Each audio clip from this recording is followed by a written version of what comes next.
আসসালামু আলাইকুম রহমতুল্লাহ। প্রিয় দেশবাসী, এক এক করে স্বাধীনতার 53 বছর চলে গিয়েছে। এখন আমরা 54তম বৎসর অতিক্রম করছি।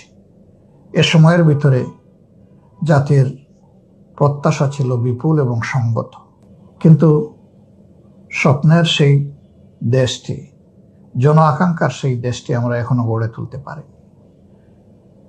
এই কারণে যে রাজনীতি একই ধারায় গতানুগতিকভাবেই চলে এসেছে।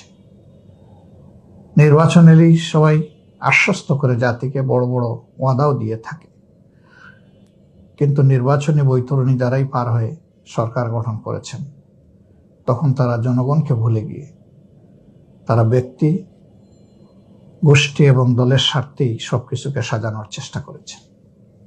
আর এটি করতে গিয়ে জনগণের উপর অবিচার করা হয়েছে। দেশের সম্পদ লুণ্ঠন করে বিদেশে পাচার করা হয়েছে। কেউ কেউ দ্বিতীয় এবং তৃতীয় বাড়ি স্থাপন করেছেন বিদেশের বিভিন্ন দেশে। আমরা দ্ব্যর্থহীন কণ্ঠে আপনাদেরকে জানাতে চাই, আমাদের বাড়ি একটাই এবং সেটি বাংলাদেশ। আমরা এই বাংলাদেশ নিয়েই বাঁচতে চাই, এই বাংলাদেশের জনগণের সাথে থাকতে চাই। অনেক বিপদ এসেছে, কিন্তু প্রিয় জনগণকে ফেলে আমরা কোথাও যাইনি। এটি সম্ভব হয়েছে মহান আল্লাহ তাআলার মেহেরবানির কারণে, সম্ভব হয়েছে প্রিয় জনগণের ভালোবাসার কারণে। আল্লাহ রাব্বুল আলামিন আমাদেরকে আগামীতেও যেন সুখে দুঃখে এই দেশবাসীর পাশে থেকে দায়িত্ব পালনের তৌফিক দান করেন।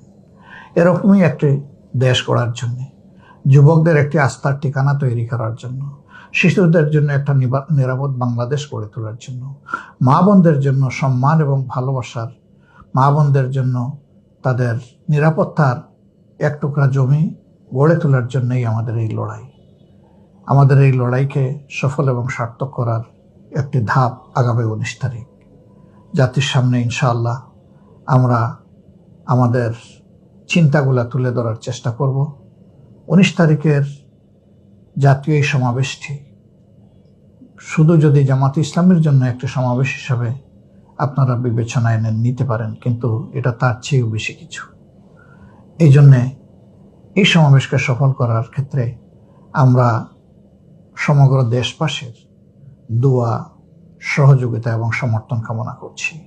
আগামীতে একটি দুর্নীতিমুক্ত, মানবিক, বৈষম্যহীন বাংলাদেশ গঠন করার এই ধাপে আপনিও গর্বিত অংশীদার হবেন, আমরা এই প্রত্যাশা আপনাদের কাছে ব্যক্ত করছি। 19 জুলাইয়ের সমাবেশ, সোহরাওয়ার্দী উদ্যানের এই সমাবেশ সফল হোক আপনাদের দোয়া, ভালোবাসা এবং সহযোগিতায়। আল্লাহ তাআলার মেহেরবানি কামনা করে সবাইকে আরেকবার ধন্যবাদ, কৃতজ্ঞতা জানিয়ে আমি বিদায় নিই।